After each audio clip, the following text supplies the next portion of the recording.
Roma 14 ayat 17. Saya minta satu orang untuk membacakan. Roma 14 ayat 17. Sebab kerajaan Allah bukanlah soal makanan dan minuman, tetapi soal kebenaran, damai sejahtera, dan sukacita oleh Roh Kudus. Ya, tema firman Tuhan hari ini adalah kerajaan surga atau kerajaan Allah. Kerajaan Allah itu apa sih? Kalau kita mendengar kata kerajaan Allah, dalam pikiran kita itu berarti sebuah tempat yang berada di atas, di langit. Tetapi dari firman Tuhan yang dibaca tadi, kok di situ dikatakan sebab kerajaan Allah bukanlah soal makanan dan minuman, tetapi soal kebenaran, damai sejahtera, sukacita oleh Roh Kudus. Berarti di sini kerajaan Allah itu adalah tentang sebuah keadaan. Terus bagaimana kalau di tempatnya itu ada enggak? Nah, hari ini kita akan belajar itu. Maka kita harus selidiki dulu yang di atas. Kita akan buka di Yohanes 14 ayat 1 sampai 3. Janganlah gelisah hatimu, percayalah kepada Allah, percayalah juga kepadaku. Di rumah Bapakku banyak tempat tinggal, jika tidak demikian tentu aku mengatakannya kepadamu, sebab aku pergi ke situ untuk menyediakan tempat bagimu. Dan apabila aku telah pergi ke situ dan telah menyediakan tempat bagimu, aku akan datang kembali dan membawa kamu ke tempatku, supaya ke tempat di mana aku berada, kamu pun berada. Tidak ada orang Kristen yang tidak pernah dengar firman Tuhan ini. Tetapi coba sekarang kita belajar mentafsirkan sendiri firman Tuhan ini. Kalau kita dengar tadi firman Tuhan yang mengatakan di rumah Bapakku banyak tempat tinggal. Kalau kita coba tafsirkan firman Tuhan ini dengan akal budi kita, harusnya kita mikir ada sesuatu yang janggal.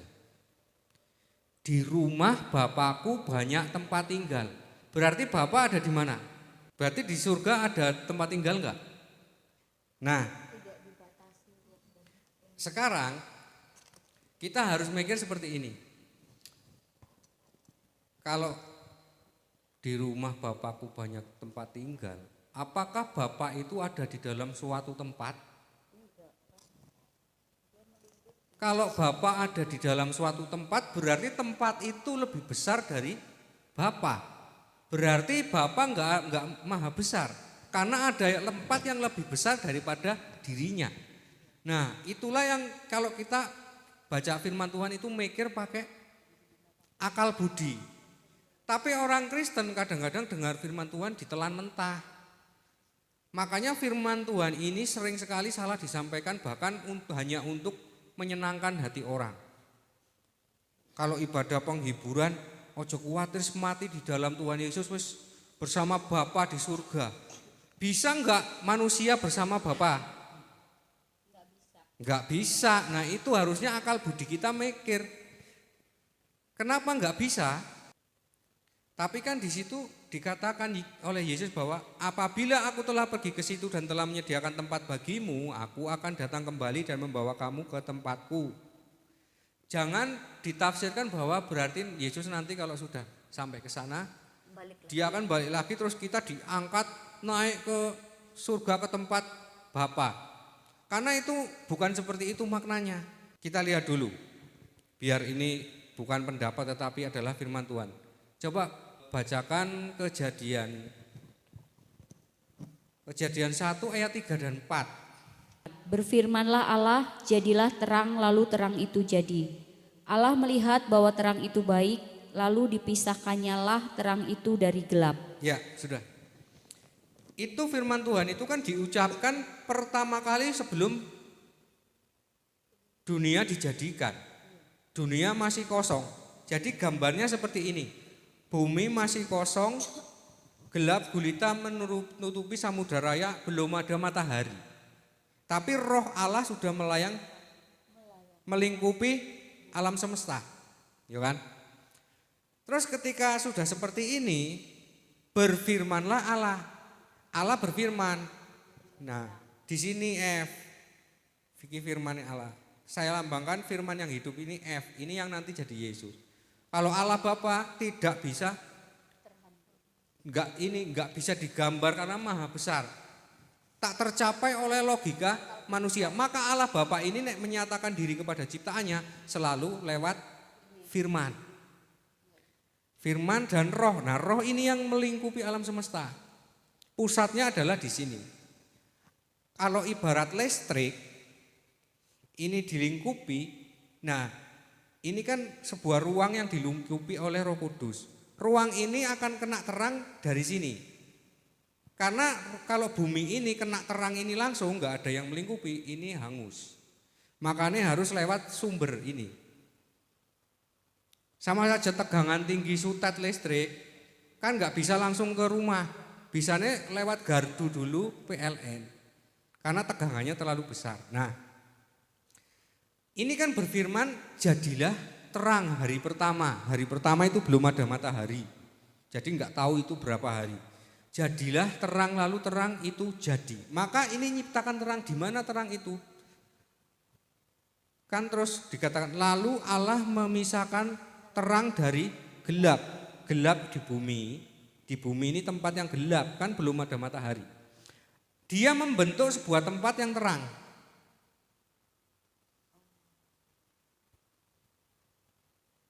Jadi bumi gelap, ini tempat terang. Nah, disinilah tempat makhluk terang. Makhluk terang itu apa? Ya malaikat-malaikat. Tempat terang. Berarti disinilah tempat para malaikat hidup. Tapi malaikat itu ternyata punya pimpinan. Di dalam tingkatan, malaikat itu punya yang namanya malaikat penjuru. Kita sering dengar namanya itu Gabriel, Mikael. Nah, kalau malaikat jumlahnya berlaksa-laksa nggak bisa dihitung, tapi ada hierarkinya. Maka di dalam tempat yang terang ini ada tingkatan, ada pemimpin. Ada yang namanya malaikat penjuru. Ini dilapis yang sini. Disinilah ini yang disebut sebagai Firdaus. Ini bumi masih gelap. Di sini sudah ada makhluk terang, malaikat kan. Makanya yang kita perjanjian lama itu, engkau telah jatuh hai bintang timur putra fajar. Dia dijatuhkan dari Firdaus. Nek firmane ning kono nulisnya Taman Eden. Kok Lucifer dijatuhkan dari Taman Eden? Karena memang sebenarnya Taman Eden kan adanya di bumi di sini. Taman Eden ini adalah terang. Misi Allah Bapa menciptakan manusia adalah menjadikan bumi ini menjadi terang dengan cara Taman Firdaus. Allah membuat Taman Firdaus tapi yang di bumi. Mulanya manusia kon dibuat ini supaya menjadi diciptakan serupa dan segambar dengan Allah, maksudnya kon jadi terang di bumi. Karena terang di surga wis eneng. Inilah kerajaan Allah yang di surga. Manusia manusia diciptakan untuk berkuasa. Makanya ketika diciptakan binatang-binatang itu berkuasalah atas mereka. Nah, makanya manusia enggak disebut hamba tapi disebut anak. Nah, ditempatkan di Taman Eden untuk menjadi terang di bumi. Diberi kebebasan untuk berkuasa. Tetapi di dalam kebebasan yang menjadikan manusia itu punya kuasa itu berarti dia mampu memberikan hidup. Maka yang memberi hidup itu adalah Roh Allah. Maka manusia dilingkupi oleh Roh Allah. Tetapi ketika Roh Allah itu sifatnya adalah kudus. Maka kalau dia ingin tetap punya kuasa, dia tidak akan mati, maka dia harus kudus, harus taat. Tetapi ternyata kan Adam dan Hawa gagal. Maka Adam dan Hawa kehilangan ketaatan sehingga Taman Eden yang sebagai Taman Firdaus, gambaran dari Taman Firdaus yang di surga, hilang. Yang ada sekarang adalah Firdaus. Maka ketika manusia ini gelap, ketika dia mati, ini buminya saya perbesar biar enak. Ketika di sini kan nggak ada terang ini dari zaman Adam, nggak eneng terang. Maka ketika mati manusia tidak bisa langsung ke Firdaus. Mulane orang kaya dan Lazarus sama-sama mati, keduanya mati kemana? Ke alam maut. Alam maut di mana? Yo alam maut secara hierarkinya lebih rendah daripada alam dunia, karena alam dunia kan orang masih hidup. Orang alam kematian yo di bawah kehidupan. Tapi ini alam roh. Kita nggak tahu wujudnya seperti apa, tapi kita cuma bisa gambarkan hierarkinya, tingkatannya. Manusia berada di alam kematian. Tapi karena ada kasih karunia Allah yang nanti akan datang untuk menebus dosa, maka orang yang percaya dan punya pengharapan akan kedatangan Yesus, di dalam alam maut ini juga ada tempat pemisah. Makanya Lazarus bersama Abraham orang kaya disiksa. Nah, ketika Yesus bangkit, yang bersama Abraham ini Yesus bangkit yang bersama Abraham ini naik ke Firdaus. Berarti di sini tinggal orang-orang sing hidup di dalam dosa sing belum lahir baru. Dia masih mengalami kesukaran di alam maut. Roh-roh yang telah menjadi sempurna berada di Firdaus. Ini Firdaus ini berarti kan itu adalah sebuah alam roh.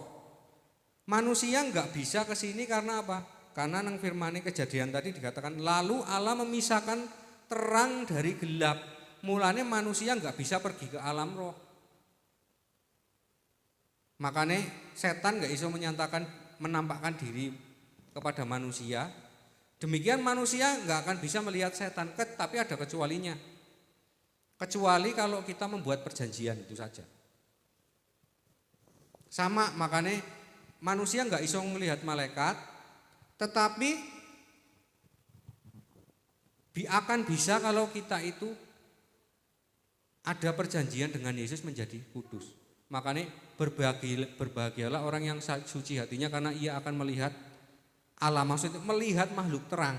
Coba bacakan Kisah Rasul 3 ayat 21. Kisah Rasul 3 ayat 21, Kristus itu harus tinggal di surga sampai waktu pemulihan segala sesuatu, seperti yang difirmankan Allah dengan perantaraan nabi-nabinya yang kudus di zaman dahulu. Ketika firman ini jadi manusia di bumi, ini kan kembali ke tempat asalnya, kembali ke sini Yesus. Tapi kan nek firman kan wujudnya cahaya. Ketika dia menjadi manusia, dia kembali ke tempat semula asalnya. Cahaya kemuliaan ini membawa tubuh, yaitu tubuh Yesus, ya kan? Dia kembali ke tempat di mana dia berasal di sini. Akulah pintu, mulanya Yesus ngomong akulah pintu, nek orang yang aku iki ora iso mancar ini. Ketika manusia di dalam dosa kan ini kan gelap sih, pintu ini kan nutup sebenarnya.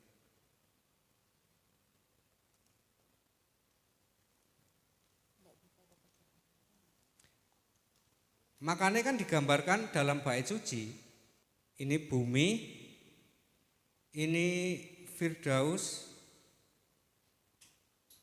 ini tempatnya para imam ruang kudus.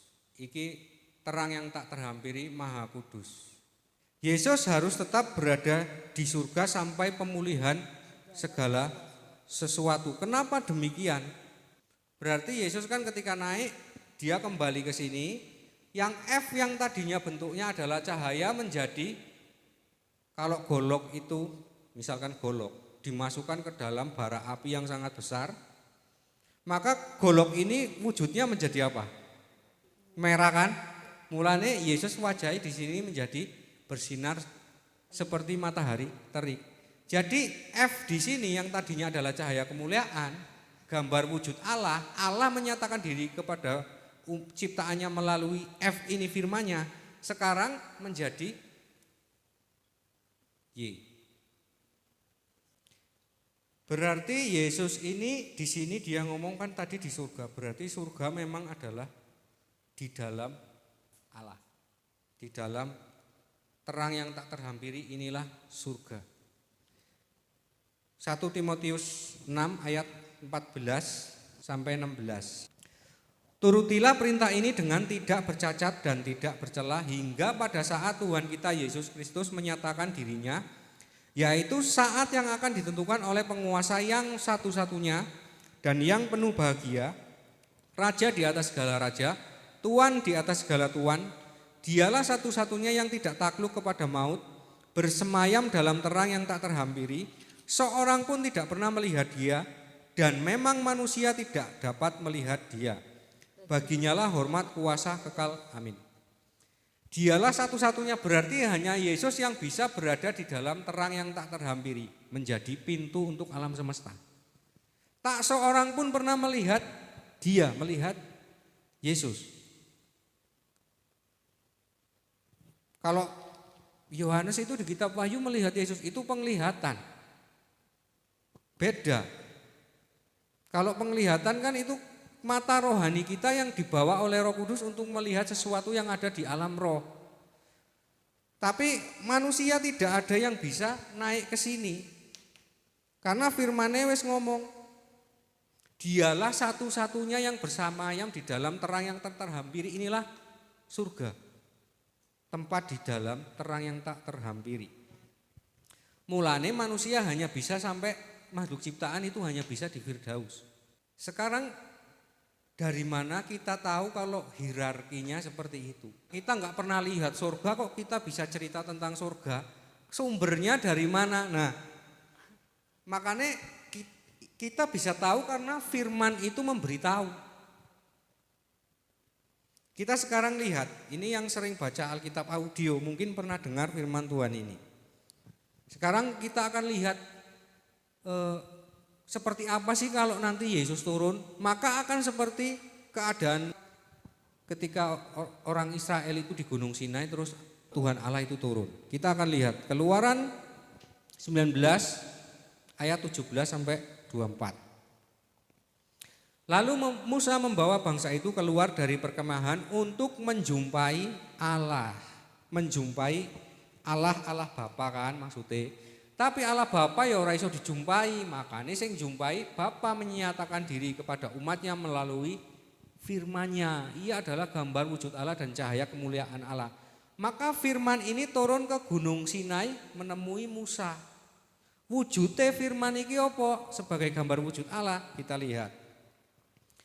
Gunung Sinai ditutupi seluruhnya dengan asap karena Tuhan turun ke atasnya dalam api. Asapnya membumbung seperti asap dari dapur dan seluruh gunung itu gemetar sangat. Berarti nanti kalau Yesus turun, bumi ini akan bergoncang. Karena apa? Saking kudusnya. Bunyi sangkakala kian lama kian keras. Berbicaralah Musa lalu Allah menjawabnya dalam guruh. Guruh ini dalam kalau ada petir itu kan ada suara. Nah itu dalam guruh seperti itu suaranya. Lalu turunlah Tuhan ke atas gunung Sinai. Ke atas puncak gunung itu maka Tuhan memanggil Musa ke puncak gunung itu dan naiklah Musa ke atas. Ini yang bisa naik cuman Musa, yang lain enggak bisa naik. Kenapa? Nanti kita akan tahu. Kemudian Tuhan berfirman kepada Musa, turunlah. Musa kan dipanggil naik ke atas gunung. Yang lain di bawah, bangsa Israel. Nah terus Tuhan memberitahu kepada Musa, turun, peringatkan kepada bangsa itu, bangsa Israel. Supaya mereka jangan menembus mendapatkan Tuhan hendak melihat-lihat. Bangsa Israel aja munggah menggunung lah. Kenapa enggak boleh? Sebab tentulah banyak dari mereka akan binasa. Kenapa binasa? Karena sifat Allah sejak semula adalah maha kudus, terang. Manusia bangsa Israel berdosa. Nek sifat inilah yang bermusuhan, nek dosa gelap ketemu kudus, maka satunya akan hancur. Karena Allah lebih besar dari apapun, maka yang kecil yang hancur, yang gelap yang hancur. Makanya nggak bisa naik, diperingatkan nggak usah naik-naik gunung, nanti mati, binasa. Juga para imam yang datang mendekat kepada Tuhan haruslah menguduskan dirinya, supaya Tuhan jangan melanda mereka. Haruslah menguduskan dirinya, mulanya berarti manusia harus kudus kalau kepingin melihat Allah. Orang Kristen dikasih firman Tuhan, di rumah Bapakku banyak tempat tinggal. Sekarang sudah bersama Bapa di surga, mati, ya kan? Karena pikirnya manusia mati langsung mlebu surga ke sini. Lagi maha kudus, maha terang, mati. Malaikat saja enggak ada yang bisa ke terang yang tak terhampiri. Sing jelas makhluk kudus wae ra iso. Lah kok momene menungso. Apalagi nek wong ngomong aku naik ke surga tingkat ke piro, ke 8, ke 7, ke 10, dapat wahyu dari Allah. Manusia kok bisa ke surga, malaikat wae ora iso. Imam wae ora oleh sembarangan. Hanya imam besar yang bisa nyampe ke sini, yaitu Yesus Kristus, karena tidak berdosa. Apa meneh eneng orang sing berusaha aku iso kudus dhewe, engko sampai aku sempurna untuk mencapai kesempurnaan ke sini. Ya ora mungkin. Nah, harusnya orang berpikir seperti itu. Lalu Tuhan berfirman kepadanya, ayat 24, pergilah, turunlah, kemudian naiklah pula, engkau beserta Harun. Tetapi para imam dan rakyat tidak boleh menembus untuk mendaki menghadap Tuhan, supaya mereka jangan dilandanya. Ini adalah firman Tuhan ini terjadi di Gunung Sinai. Sebenarnya itu adalah gambaran tempat yang di surga. Sama saja Gunung Sinai ini puncaknya ini terang yang tak terhampiri, puncak Gunung Sinai. Terus sing oleh mlebu nang kene tadi kan cuman siapa? Musa pertama kan. Terus Musa kon turun ngejeki Harun, apa jabatannya? Imam besar. Harun iki nggambarke Yesus Kristus. Musa nggambarke Alahe. Jadi Yesus Kristus iki F yang di bumi saya simpulkan OY. Ini F yang di atas ini adalah gambar wujud Allah. Firman Allah yang menyatakan diri sebagai Allah Bapa. Ada di bumi firman Allah yang menyatakan diri sebagai Yesus, anaknya. Jadi F kecil. F kecil ini sebenarnya berasal dari F ini. Nah, inilah yang dilambangkan tadi adalah Harun. Musa dilambangkan F besarnya. Musa naik ke sini kon ngejeki Harun gowo. Ya kan? Padha wae cahaya kemuliaan nggawa Yesus naik ke sini. Sama kayak firman Tuhan digambarkan tadi, Musa diceluk nang gunung, diutus kan? Iki diutus. Kowe turun nang bumi. Berarti kini kan turun. Musa turun, nggawa Harun. Firman iki turun menjadi manusia, nggawa Yesus naik. Balik meneh naik ke atas jadi satu. Maka yang bisa naik ke surga, yang ke sini itu hanyalah imam besar. Yesus. Dia harus tetap berada di surga sampai pemulihan segala sesuatu. Kok iso lah ngopo? Berarti dia enggak boleh keluar dari surga. Masalahnya bukan boleh enggak boleh. Masalahnya kalau Yesus enggak tetap di dalam surga, tugasnya imam besar apa? Mempersembahkan korban. Dan itu terjadi, penghakiman itu terjadi setiap matahari terbenam. Mulanya Yesus harus tetap berada di dalam bait Allah. Supaya apa? Supaya mempersembahkan korban pendamaian bagi Allah. Nek manungso, lah manusia jumlahnya kan enggak terhitung. Lah nek sing kene berdosa, sing kene minta ampun supaya enggak jatuh ke penghakiman. Lah nek imame enggak berada di tempat kan berarti ini enggak diampuni. Makanya Yesus harus tetap berada di dalam surga. Sampai pemulihan segala sesuatu lah. Terus kene sing iso mulih ki sapa? Mulane Yesus ngutus Roh Kudus. Roh Kudus ini sing melingkari alam semesta ini, yang tadinya ini diturunkan di taman, menjadi Taman Eden di sini, yang karena Adam gagal ini hilang oleh Yesus, karena Yesus berhasil tak tebus dosanya anak-anaknya Adam. Roh Kudus iki dibalekke meneh meng bumi. Taman Eden dikembalikan lagi. Sekarang kita nggak bisa lihat bentuknya taman, karena bentuknya wujudnya adalah sinar, terang. Terang itu apa? Berbicara kebenaran, keadilan, kebaikan, damai sejahtera, sukacita. Itulah yang diturunkan ke bumi Roh Kudus itu. Yang diturunkan adalah apa nih? Sinare. Ora Roh Kudus iki medun mengene enggak. Sinarnya, terangnya kembali lagi ke bumi. Nah, untuk memulihkan segala sesuatu. Nek sinare iki langsung ke sini.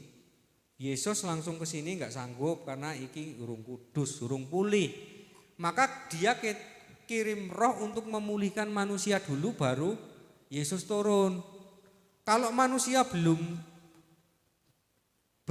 diperbaharui oleh Roh Kudus, yes, maka belum akhir zaman. Karena apa? Lah nek wong urung enek sing terima Roh Kudus menjadi terang, belum ada kebaikan, kebenaran, keadilan di bumi, masih banyak yang kejahatan. Kalau Yesus turun akhir zaman, manusia mati kabeh. Maka bumi harus pulih dulu baru iki turun. Nah, tadi kan yang boleh masuk adalah Musa dan Harun. Kenapa Musa dan Harun boleh masuk? Boleh naik ke puncak gunung Sinai ketemu Allah? Jawabannya itu di ayat lanjutannya, Keluaran 33 ayat 18 sampai 20. Tetapi jawabnya, perlihatkanlah kiranya kemuliaanmu kepadaku, tetapi firman-Nya, aku akan melewatkan segenap kegemilanganku dari depanmu dan menyerukan nama Tuhan di depanmu. Aku akan memberi kasih karunia kepada siapa yang kuberi kasih karunia, dan mengasihani siapa yang kukasihani. Lagi firman-Nya, engkau tidak tahan memandang wajahku, sebab tidak ada orang yang memandang aku dapat hidup. Ya, cukup. Musa dan Harun itu diperkenankan naik ke puncak gunung Sinai, di mana Allah itu dalam kemuliaannya turun. Itu karena dikatakan di ayat ini tadi adalah, aku akan memberi kasih karunia kepada siapa aku memberi kasih karunia. Jadi pada waktu itu Musa dan Harun diberi yang namanya kasih karunia. Kasih karunia datang oleh Yesus Kristus. Jadi pada zaman perjanjian lama itu ada orang-orang yang sudah lebih dahulu mendapat kasih karunia, yaitu orang-orang yang ditentukan untuk dipilih untuk menjadi imam. Nabi, para nabi. Itu mereka dapat kasih karunia, roh yang menyertai, Roh Kudus. Ibrani 12 ayat 14. Berusahalah hidup damai dengan semua orang dan kejarlah kekudusan. Sebab tanpa kekudusan tidak seorang pun akan melihat Tuhan. Jadi kalau nanti Yesus turun, orang-orang yang nggak ngerti mesti mikirnya dia akan melihat Yesus. Padahal firman-Nya ngomong tanpa kekudusan seorang tidak akan melihat Tuhan. Musa saja ketika naik ke gunung Sinai dia tidak melihat Tuhan. Sing dilihat apa nih? Kemuliaane. Mong Musa tahan berdiri. Musa dan Harun tahan berdiri. Kalau yang lain Israel mati.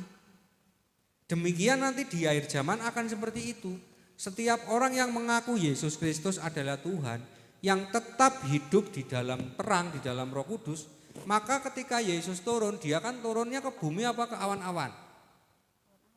Di awan-awan, karena dia menyatakan diri kepada seluruh dunia dalam kemuliaannya. Maka sing turun ke bumi itu apa? Kemuliaane. Lah kemuliaane bumi bergetar. Gempa bumi dahsyat. Kuasa langit akan goncang, meteor-meteor akan jatuh. Nah, tetapi orang yang hidup di dalam terang dia akan tahan berdiri. Lukas 21 ayat 34 sampai 36. Jagalah dirimu supaya hatimu jangan syarat oleh pesta pora dan kemabukan serta kepentingan-kepentingan duniawi, dan supaya hari Tuhan jangan dengan tiba-tiba jatuh ke atas dirimu seperti suatu jerat. Sebab ia akan menimpa semua penduduk di bumi. Berjaga-jagalah senantiasa sambil berdoa supaya kamu beroleh kekuatan untuk luput dari semua yang akan terjadi dan supaya kamu tahan berdiri di hadapan Anak Manusia. Supaya kalau Tuhan Yesus datang kita tahan berdiri kaya Musa. Jadi hilangkan angan-angan Bapak Ibu sekarang bahwa aku nek percaya Yesus mati langsung masuk surga. Karena surga adalah suatu hal keadaan di mana di situ kekudus. Maka kalau aku saiki sik eneng dosane setitik sik eneng urung iso menjadi orang yang taat. Ya enggak usah mati langsung ngarep masuk surga itu wis ora bakal. Karena konsepnya gitu kita harus paham. Tempat kudus nang kono ora mungkin eneng sing ora kudus. Mulane Yesus ngomong apabila mata kirimu berdosa congkelah matamu daripada karena satu mata kowe ora iso mlebu kerajaan surga. Karena tidak ada pengecualian. Mulane malaikat itu ketika dia berusaha ingin dipuji, menyamai diri dengan Allah, kepingin dipuji, ya dijatuhkan dia dari Firdaus. Karena Firdaus sempat kudus. Nah, ini bukti lagi bahwa manusia itu tidak naik ke surga di sini. Ibrani 12 ayat 18. Terus manusia kalau sudah mati di dalam Yesus, dia perginya kemana? Nah, Ibrani 12 ayat 18 sampai 24, saya akan baca. Sebab kamu tidak datang kepada gunung yang dapat disentuh dan api yang menyala-nyala. Itu maksudnya ini dikatakan firman Tuhan ini koyo Allah yang menyatakan diri nang gunung Sinai, gunung yang dapat disentuh. Berarti kita tidak datang kepada Allah di sini maksudnya. Sebab kowe iki nek ora teko bakal iki ora bakal jadi penghuni di sini. Kamu tidak datang kepada gunung yang dapat disentuh dan api yang menyala-nyala dalam kekelaman, kegelapan dan angin badai. Kepada bunyi sangkakala dan bunyi suara yang membuat mereka mendengarnya memohon supaya jangan lagi berbicara kepada mereka sebab mereka tidak tahan mendengar perintah ini. Iki maksudnya orang Israel ketika Allah turun iki, wahai Musa sing munggah mendhuwur, mewakili kami karena kami enggak tahan mendengar suaranya. Karena suaranya itu seperti kaya desau air bah, kaya petir, suara guntur, gemuruh. Bahkan jika binatang pun menyentuh gunung, ia harus dilempari dengan batu. Dan sangat mengerikan pemandangan itu sehingga Musa berkata, aku sangat ketakutan dan sangat gemetar. Musa wae sing dikai kasih karunia wae takut dan gemetar. Tetapi kamu sudah datang ke Bukit Sion. Berarti kita datang bukan di puncaknya tapi ke bukitnya. Kalau bukit itu kan apa ya? Pinggirnya ya. Tidak di puncaknya. Berarti Tuhan menyediakan suatu tempat yang diciptakan di awal yaitu terang, Firdaus ini. Tetapi kamu sudah datang ke Bukit Sion, ke kota Allah yang hidup. Berarti kalau orang mati di dalam Tuhan Yesus itu disimpan, dikumpulkan bersama Allah di Firdaus. Allahnya enggak di sini, tapi di sini ki dapat terang dari sini. Firdaus. Makasih nang kene nang sapa yo? Sapa wae di sini kan ada tulisannya. Kota Allah, tetapi kamu sudah datang ke Bukit Sion, berarti Bukit Sion Firdaus. Ke kota Allah yang hidup, kota Allah yang hidup Yerusalem surgawi Firdaus. Terus dan kepada beribu-ribu malaikat, berarti malaikate urip nang Firdaus, malaikate. Suatu kumpulan yang meriah dan kepada jemaat anak-anak sulung ini orang-orang yang mati yang rohnya wis disempurnakan. Kaya mbasane Abraham. Nah, di Firdaus. Yang namanya terdaftar di surga dan kepada Allah yang menghakimi semua orang, imam-imame Allah. Sing ngakimi orang kaya dan Lazarus kan Abraham. Nah, imam-imam Allah mulane nang kene nulisi kepada Allah yang menghakimi semua orang dan kepada roh-roh orang benar yang telah menjadi sempurna. Nah, ini roh-roh orang benar yang siap nanti ketika Yesus turun ini roh ini akan dibangkitkan lebih dahulu. Nah, inilah peristiwa nang kitab Wahyu itu diomongke perkawinan anak domba. Itu kan terjadi, lalu aku melihat dalam penglihatan Yohanes itu dikatakan Yerusalem surgawi itu turun ke bumi, mempelai perempuan. Yerusalem surgawi itu siapa kok turun ke bumi? Yo orang-orang yang berada di Firdaus ini, karena Yerusalem itu bukan kota, tetapi kota itu adalah orangnya. Orang-orang yang roh-roh yang sudah menjadi sempurna dan bangkit. Dia akan bangkit pada hari ketika Yesus menyatakan diri, ada akhir zaman, turun mengikuti Yesus di awan-awan. Yang di bumi yang masih hidup, tetapi orang-orang yang hidup di dalam terang, dia akan ikut dibangkitkan menyongsong di awan-awan. Berarti tujuan Tuhan menciptakan manusia itu sebenarnya untuk ditempatkan di mana? Kalau ternyata tadi manusia ora iso urip nang surga, karena surga tempatnya terang. Tadi orang-orang yang sudah mati sing roroe wis sempurna ditempatkan Firdaus, tapi ternyata ketika Yesus turun, ternyata orang-orang yang di Firdaus ini turun. Enggak berada di Firdaus, ikut turun ke bumi bersama-sama dengan Yesus. Berarti manusia itu diciptakan bakalnya arep urip nanti. Ya, kita lihat firman-nya Wahyu 5 ayat 9 sampai 10, silakan dibaca. Wahyu 5 ayat 9 sampai 10.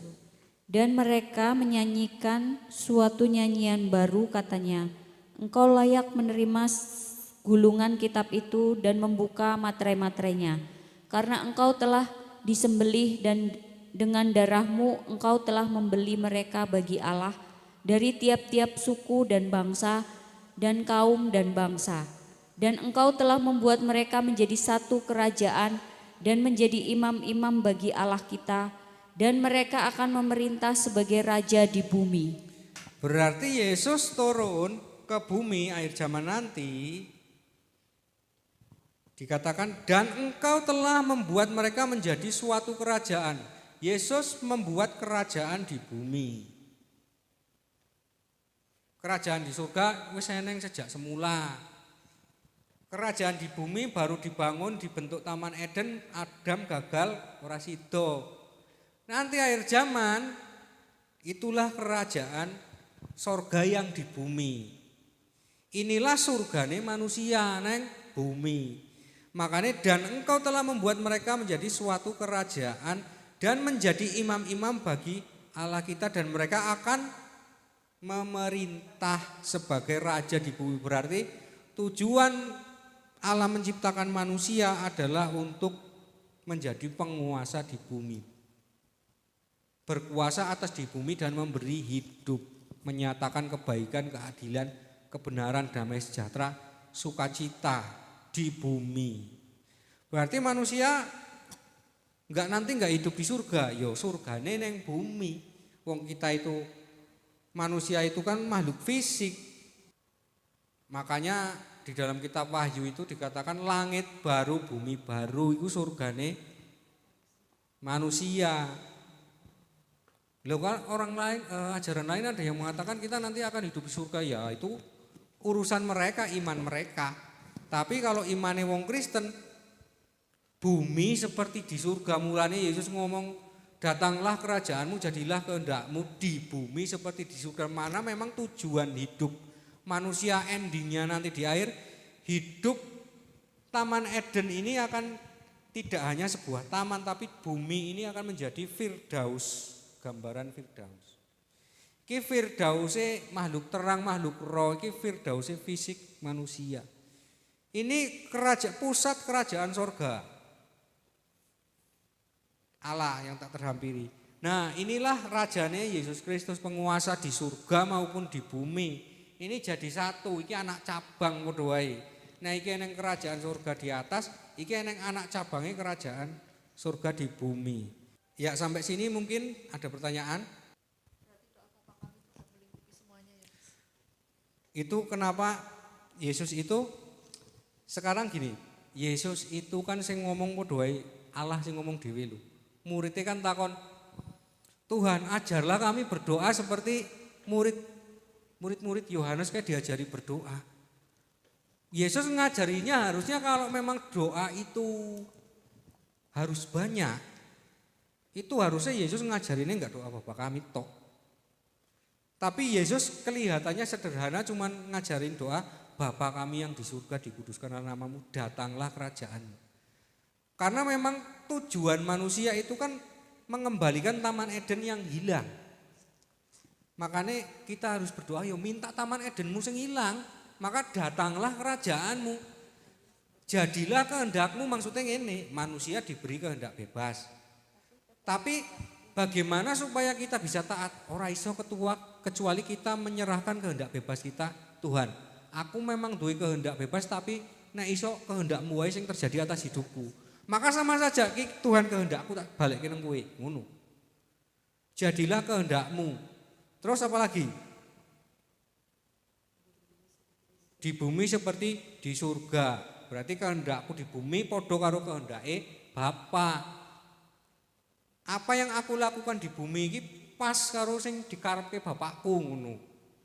Terus janganlah membawa kami dalam pencobaan, karena manusia sehebat-hebatnya manusia sekalipun nabi sekalipun, kalau dia enggak meminta perlindungan, dia akan jatuh ke dalam dosa. Contohnya sopo? Daud. Makanya supaya enggak jatuh dalam dosa, manusia bagaimana? Pasang pagar, minta kepada Yesus, janganlah membawa kami ke dalam pencobaan, tapi lepaskanlah kami daripada yang jahat. Komplit sudah doa Bapa kami. Cuman kan kadang-kadang orang kepinginnya, aku ya kepingin lebih. Padahal enggak ada yang lebih besar daripada doa Bapa kami, karena Bapa kami meminta Taman Eden kembali. Nah, jadi kesimpulannya dari firman Tuhan ini adalah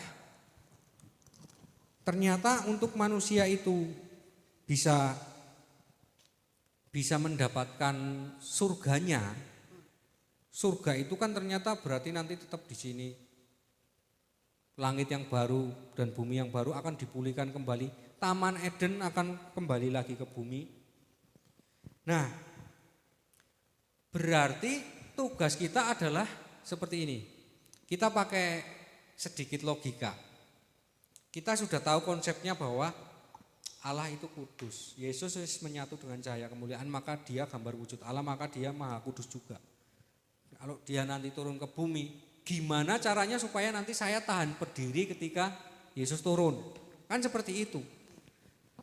Kalau kita berusaha untuk aku harap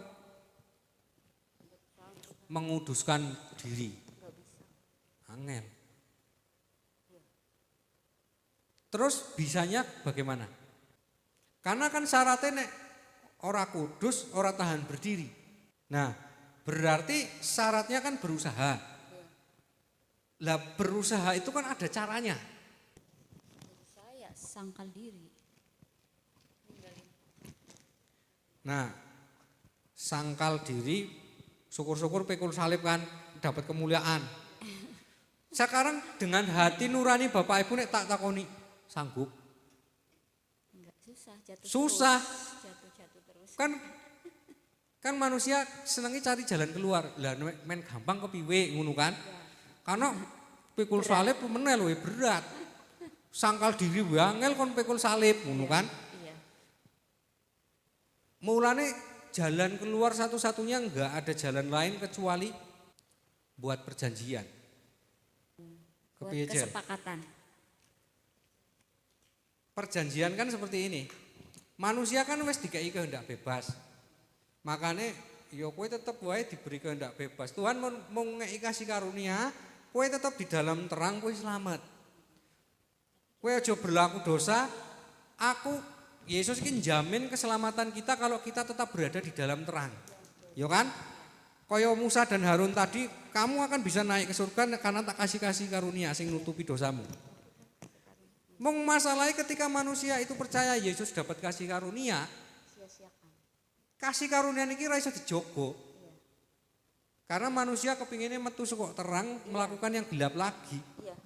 Makanya gimana cara gampangnya supaya Enggak dalam gelap. kita tidak di dalam gelap. Kalau kita, aku tak berusaha hidup terang, angel. Mulane isone cara kepiye gawe perjanjian jaluk. Caranya. Lah itulah tadi doa Bapak kami. Mung iku to solusine. Tiap hari. Tiap hari karena penghakimannya setiap petang. Karena kalau kita berusaha pasti jatuh Angel. lagi, jatuh lagi. Karena orang enggak, coba Bapak Ibu nek enggak percaya buktikan. Bapak Ibu 30 hari doa Bapak kami ojo yang sing bolong, terutama yang pagi sebelum matahari terbit dan sebelum petang. Hidup Bapak Ibu akan beda. Sing nemoni wong wae beda. Sing harusnya Bapak Ibu arep digawe ke dalam pencobaan, ada orang sing datang membawa emosi dadi ora. Hidup Bapak Ibu akan lebih damai daripada yang orang sing berdoa sing saya katakan doanya enggak Bapak kami.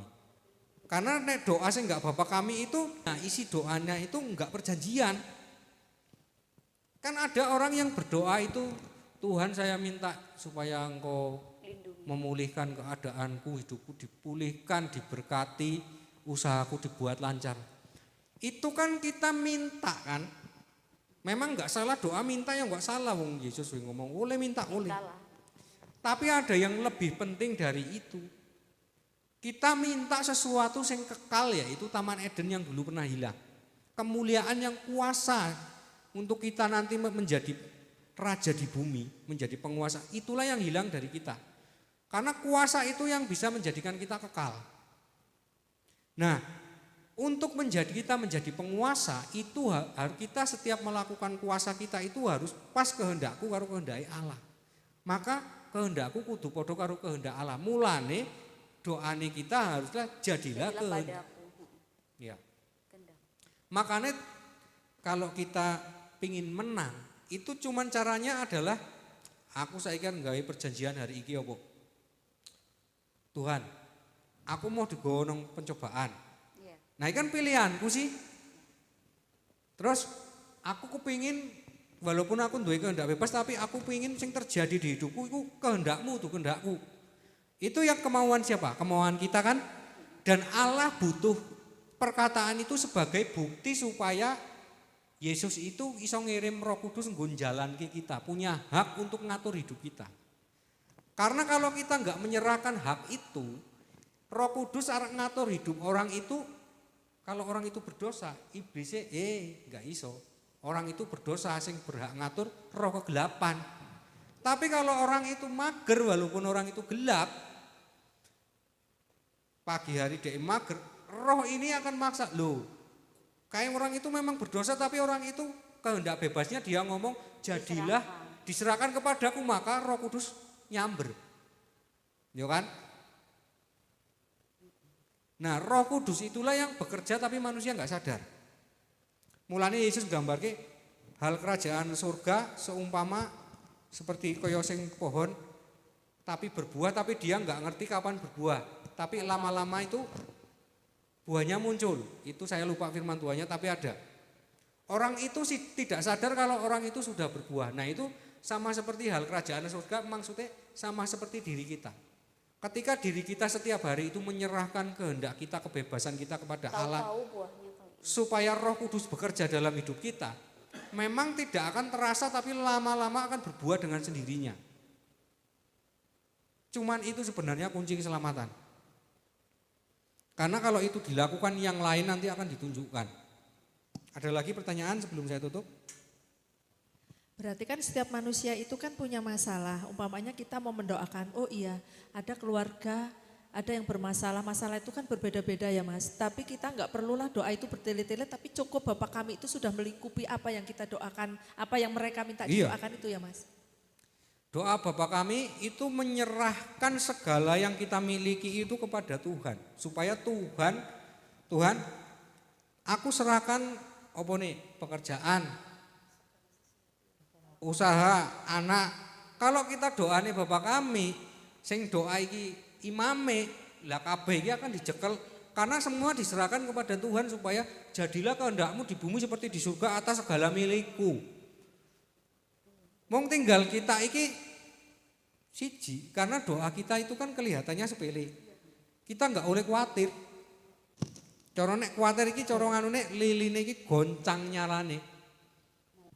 Karena kalau kita doa Bapa kami itu yang kerja itu bukan kita lagi. Kita kerjanya cuma menjaga lilin itu tetap menyala. Ketika kita sudah berdoa Bapa kami, berarti hidup kita hari itu yuk cuman menjalankan itu aja. Artinya Dewe sudah skenarionya udah Tuhan buatin, berarti kita hari Sudah itu tinggal itu kan. menjalani. Makanya Yesus ngomong setialah kalau perkara yang kecil wae.